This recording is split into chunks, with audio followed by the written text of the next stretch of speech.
They drove right past me at the intersection.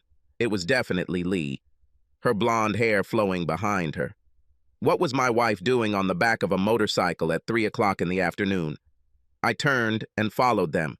They disappeared into the forest. I parked and walked. It was a warm spring day, golden sunlight, buzzing insects, a silky breeze, the wet, slapping sound of an over-exited pussy. They did it on a blanket. It was a touching scene. So I stopped to take some artistic shots. I thought the setting framed the two adulterers beautifully. I said casually, "Hey, Lee, who's your new friend?" They didn't hear me. I repeated after the ominous sounds died down. A light storm followed. He jumped up to confront me. I recognized him. It was Bill Avery, another teacher. He was several years younger than my wife. They must have come out to let off steam, so to speak, after a hard day in class. I know all of Lee's colleagues. You can't be married to someone for almost a year and a half and not hear stories about coworkers. This guy had a couple of kids. Stupid. I showed the phone. FYI, your wife will receive this as soon as I get back to the car. He started to protest. You committed a crime, idiot. Then I turned to Lee. She looked at me, stunned. I growled, You are smart. Do you know what it means? I turned around and walked away. Soon after, Lee returned home. She looked disheveled. She went upstairs, showered, and came downstairs wearing yoga pants and a tight t-shirt. Bitch, she thinks she can fuck me and drag me back into her womb. And out loud, I said, You're wasting your time. This marriage is over. She whined, but it was just a little affair. It didn't mean anything. This means the end of our marriage. Have you thought about this?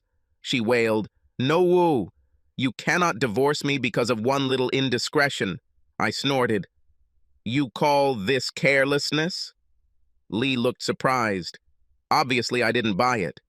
She said casually, There was nothing special about him. I put it out of my mind. Now I'm all yours. I laughed. I saw and heard, Lee. You loved every second of it, and you'll be back as soon as the heat subsides. She looked scared. Maybe I wasn't such a failure as she thought. She put on her most seductive look and said, Let's go upstairs, baby, and I'll show you how much you mean to me. Seriously, she thought I was that stupid. I tried to keep the anger out of my voice. I'm leaving. I will not be back. She took a different route. Her face turned red. You're making a big deal out of this, Todd. I never cheated on you. You've been out of town for 2 weeks every month since we got married. I had many offers. This is the first time I agreed. We can get through this if you really love me. Amazing. I looked at her with regret. Goodbye, Lee. Wait to hear from my lawyer. We had only been together for a short time, and I was already starting to get tired of the constant deceptions. I'm tired of following every step just to save my marriage. It's time to end this. I drove through 2 towns and parked in front of a neat little bungalow. In the front yard stood a gorgeous woman with brown hair holding the hand of a cute little 8-year-old girl. The woman looked puzzled. She let go of the girl, came up to me and kissed me deeply, soulfully. She seemed a little worried. I thought you were on your monthly trip. Something happened? I looked into her beautiful eyes. Only good. I decided that life is too short. It's time to stop my trips. My wife wrapped her arms around my neck, pressed her whole body against me, and sincerely said, Welcome back, Stephen. Your family missed you. Don't bother explaining.